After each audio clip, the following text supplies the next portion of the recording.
talk about my live looping setup. I've been talking to a few people online about my setup, so I just wanted to show you what I have because my gear is very inexpensive, and I'm doing this as a live stream because it's just easier.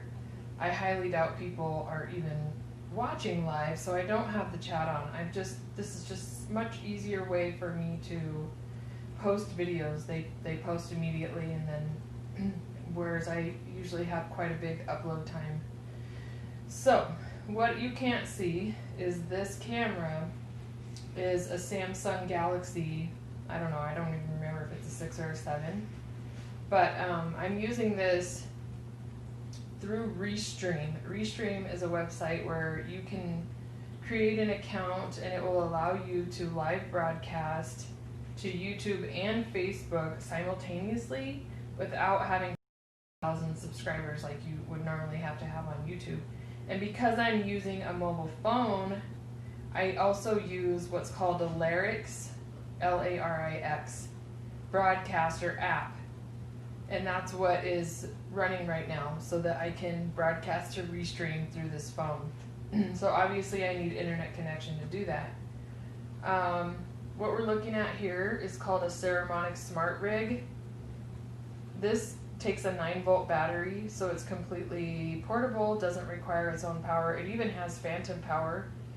And I can monitor with headphones right here. It has 2 different settings, one for camera and one for cell phone. And in order for me to record into the cell phone, I have it set to cell phone. And then it has 2 inputs down here for, you know, guitar and microphone. And even these are TRRS inputs, these right here. So that can be pretty handy. And then they have levels and things like that. So that is how the other end of this plugs into the phone, and it's a TRRS. It goes right into the headphone jack of this cell phone, and that's how I get the sound into the video. And I have right here, that is this condenser microphone. That's what's capturing my voice talking right now. If I was going to do a live stream of music, I can run everything from my little audio interface right here directly into the left and right of this, so that all you get is the audio coming from my instruments and my apps and things like that. So because a few people were wondering how I set this up, and because it's so incredibly portable and really inexpensive, I would be so bold as to say that this is probably the most inexpensive way to live loop and the most portable. So I want to do a video to show people what I'm using and give you just a little insight about it. So let me set the phone down and we'll talk about it. I'm sorry I don't have the chat on. I'm just trying to reserve all my internet speed for this video because I was having issues. We're having kind of wild weather and our internet's just been really not reliable lately. So what I want to say, one thing that you can do, which I'm not doing right now because I want to protect the speed of my internet, is on this other phone here, I can actually monitor what's going on this phone so that I can use the front camera and still see what's going on. And I do that with an app called Apowermirror. I'll put names to all these different things so that you guys will know what they are.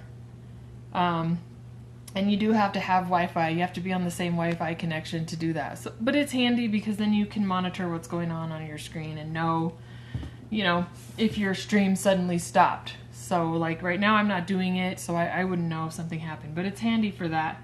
And I could also use this for the chat for Restream. I can be logged into the chat right here so that I can see what's going on.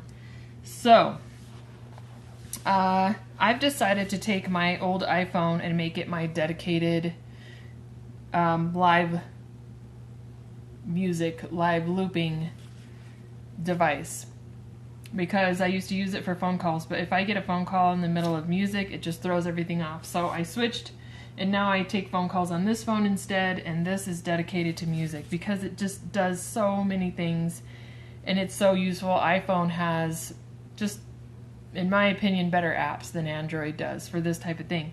So what I have is this armband, which just makes it extremely portable for me so that I can play guitar and still very easily see what's going on this tiny little screen. And then I don't have to have a stand for my phone. I can set up in the middle of the desert, and I'll tell you how I do that.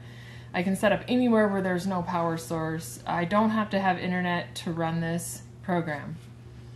The only reason I have internet, that I want to use internet, is if I'm going to do a live stream, if I'm going to record it in a live stream.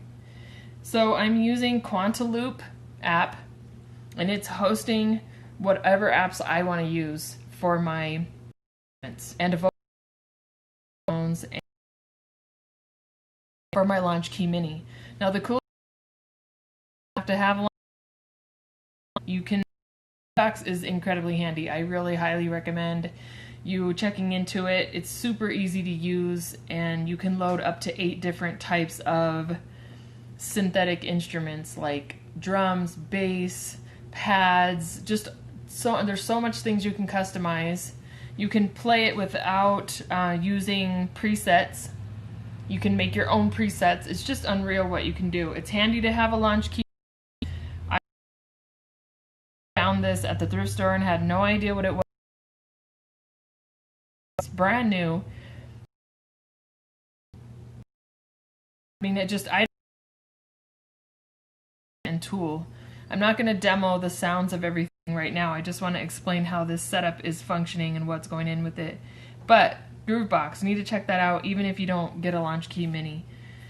And so with Quantiloop, I can control my loops with this MIDI foot controller that is Bluetooth and battery operated. A lot of people don't like the Blueboard because it's soft, but I play barefoot a lot, so I really like its feel. I like how it is. Some people are different. Some people don't like Bluetooth. I have not had any latency with it. Other people say they have. So the most important thing that you need for this type of setup is this. This is called an Apple camera connection adapter kit, and it needs to be an Apple. An off-brand isn't going to cut it. I've tried. They don't work. They're not reliable. Put it that way. They work, but they're not reliable. It needs to have a charger port. This charger port is going straight into this power pack. This power pack is 30,000, I always forget to look it up so that I can say it right, but I think it's 30,000 MKA X or Z, or basically it's enough to handle what I'm doing here and stay charged for a long time and keep everything powered. This is my only power source right now, and it works. And what it is powering is this right here goes to this hub. I'm going to link what this hub is because I was really happy with it, and it doesn't cost much, and it can be plugged in to the wall, but it doesn't have to be, and it works without being plugged into the wall. And this is allowing my audio interface, which is one of these. This is my audio interface. I will talk a little bit more about that in a minute, but it also is plugged, my Launchkey Mini is plugged into this as well. And here comes my daughter, hang on. Anyway, I would highly recommend for this mobile of a setup to only have this as your power source. You need either an audio interface or a mixing board. That I'm gonna live you, yes. Do you have time to come look at Justin's greenhouse? Yep, in just a few minutes. I would love to come look at it. And maybe can we have dinner? Sure, we'll see. Yeah, I'm sure we can. Whatever you use as a mixer or an audio interface, it needs to have USB power, meaning it shouldn't have, if you want it to be this mobile and do it anywhere, it shouldn't require a separate power source than this. And this is only a 2-channel, so this really isn't big enough for me. And I need a mixing board. I think I found one from Pyle, P-Y-L-E, super inexpensive, that is going to have at least 4 channels, that is powered through USB, that I'm going to have to order because I have a Behringer 4-channel audio interface, and it absolutely has to have a power source. I tried it with some special cables, and it just will not work without being plugged into the wall. So this allows me to monitor with headphones, which is I think that's really important, because I project through this Behringer portable rechargeable PA system, and I'm going to tell you more about this because this is like the star of the show, honestly. Because I project through this and I'm using microphones and guitar, I can't point this at me or I'm going to get feedback. So I can't really hear myself all that well unless I monitor with headphones. If I was to play out somewhere live, you know, I would want to have like a friend kind of standing by to let me know if things were too quiet or too loud, but technically it's really hard to play without headphones on site for me because of this. You know, I can't point it at myself. So right now I just have my guitar and a microphone plugged into this, and it's funny because this set, I'm going to link where I got this set because it's such a good set and it was such a low price and I was so happy with who I bought it from, so I'll put that in the description too, to let you guys get an idea and just to promote the company because I'm so happy with them. It came with this mic that feels like total junk, and it feels like just plasticky junk, and it actually doesn't sound too bad.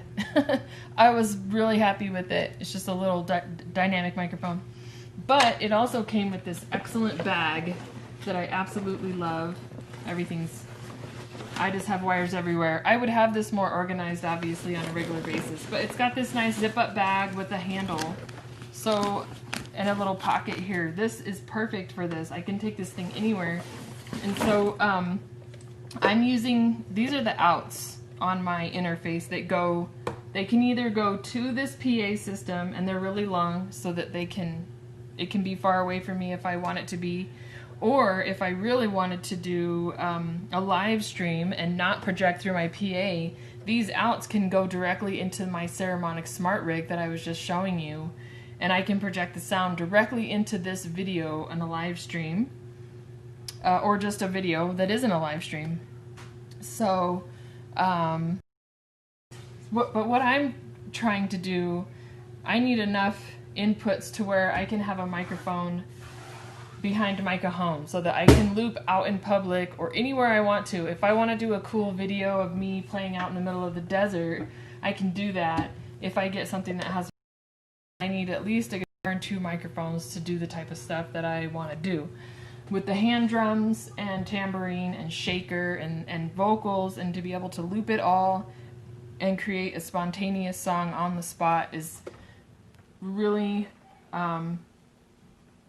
my end goal for what I want to do with music and how I want to play. And so I just want to give you just a quick little idea about this. Hopefully you can see this really well. These are the outs that are coming from my audio interface that are going here.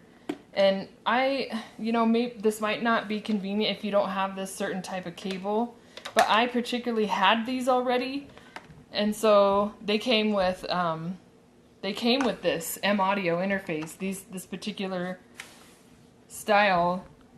No, actually, these came with a set of speakers that I used with this, monitor speakers. Anyway, these are RCA, and I just like it. I mean, there's no other way to input sound from an interface through it, and that could be a limitation for some people, but for the price and how good this thing sounds, this is 40 watts. Some of the other more expensive portable PAs like this that cost almost twice as much were not even 40 watts. And so, yeah, one of the features that they might have is you can control it from an app, which would have been ideal, but for the price, I felt like I can control it from this anyway in terms of levels, and Quantiloop allows me to shape the sound and do my own EQ. So for me to not have an app that is directly connected to my PA really doesn't matter. It's fine. The cool thing rechargeable PAs didn't have is they both have Bluetooth, but this one will allow you to use the Bluetooth feature and your inputs at the same time. The more expensive PAs didn't even allow for that. You couldn't use Bluetooth and am I paying twice as much? So that's why I went with this model. This is the Behringer Europoort 40 watt Pro. This is the Pro. It's awesome because it has wheels. It has a handle. So you can wheel it around. It is pretty heavy. It is, I will say that. You can attach it to a pole if you want. There's a hole for the pole. You plug it in and charge it. And it just sounds good. It also has a way for you to use a dedicated digital wireless microphones with this that are designed for this, which I don't have, but it doesn't matter. If I wanted to get that, I could, but I don't need that kind of microphone because I can't loop that unless it's going through Quantiloop, so it really does me no good. I could just plug in a microphone to one of these, you know, and use it while I'm using this whole system. So that's the cool thing is I have all these instruments going, and I still have ports on here that I can plug a friend in. They can't loop unless they have a whole nother, you know, they'd have to be plugged in a whole nother way, but someone could play with me while I'm looping using these if I wanted to do it that way. So this is a really valuable piece of equipment for what we do as artists. And yeah, I'm not demoing the sound, but you can take my word for it. This thing sounds good. It sounds really good, and I love it. I use it sometimes in the background of some of my other videos when I just want to play some music through it just to use on a live stream for something else entirely that I'm doing, because I do a lot of different kinds of content on my channel, and sometimes it's nice to just have a little bit of music in the background if I'm doing like a pour paint or some other type of tutorial, and then I just have this nice sound, and it sounds really good through, you know, it's going through this microphone into the camera. It just has a really great sound. So I'm trying to think if there was anything else that I wanted to tell you guys. That was it. I'm going to link names of all this stuff. Feel free to ask me questions, message me. I bought most of this stuff used. Hardly any of this stuff was brand new. So I saved a ton of money. I was really happy with it. I reputable companies. I was hesitant to buy from individuals, things like that, but a lot of times on Amazon you'll see where there's some things come in a used version and they're much cheaper, or you know, Guitar Center, Sweetwater, they have used equipment. And only one time I bought something on eBay used and I was leery, but I still had a good experience with that even. So I bought Saramonic Smartrig used. I mean, if you go with a reputable company, you'd be really surprised how much money you'll save. And the equipment comes in excellent condition with all the parts that it's supposed to have. So I highly recommend, you know, don't be shy to buy used, and open up your possibilities by, you know, not having to wait to buy something that costs more than what you can afford. So yeah, I think this is very doable. All I need to do is get me a 4-channel mixer, which I have one in mind from Pile. And I'm pretty much set to go with all that. So let me know if you guys have any questions. Thank you for being on this journey with me, and I hope I helped some of you out. Okay, have a good one.